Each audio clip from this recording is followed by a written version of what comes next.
থেকে লক্ষাধিক টাকার প্রতারণার অভিযোগে মুম্বাই থেকে গ্রেপ্তার অভিযুক্ত।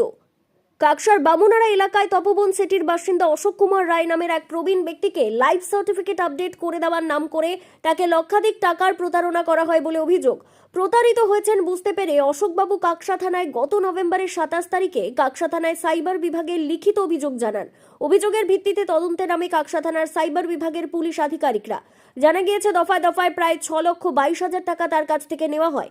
ঘটনার তদন্তে নেমে পুলিশ জানতে পারে মূল অভিযুক্ত মুম্বাইতে আছে। সেই মতো কাকসা থানার পুলিশ জানুয়ারি মাসের প্রথম সপ্তাহে মুম্বাইয়ের উদ্দেশ্যে রওনা দেয়। সেখানে গিয়ে তাকে ধরার জন্য জালপাতে বসে কাকসা থানার পুলিশ। প্রায় দুদিন পর গত 5 তারিখে তাকে ধরে পুলিশ। ধৃতের নাম আবু দারদা আহমেদ। তার বাড়ি উত্তরপ্রদেশে। মুম্বাইয়ে দীর্ঘদিন ধরে তার বেশ কয়েকটি সেলুন আছে বলে জানা গেছে। সেখান থেকেই তাকে গ্রেপ্তার করে গত 6 তারিখে মুম্বাইয়ের আদালতে পেশ করার পর তাকে কাকসা থানার পুলিশ নিজেদের হেফাজতে নিয়ে শুক্রবার রাতে কাকসা থানায় নিয়ে আসে।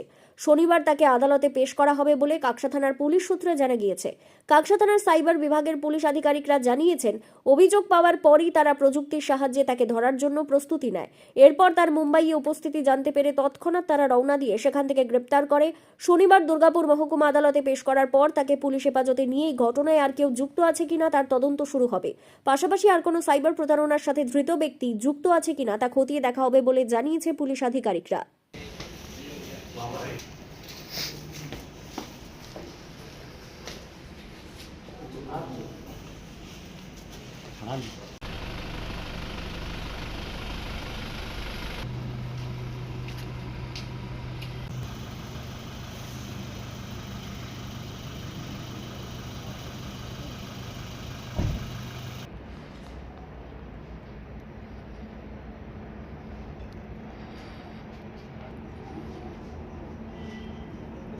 হ্যাঁ,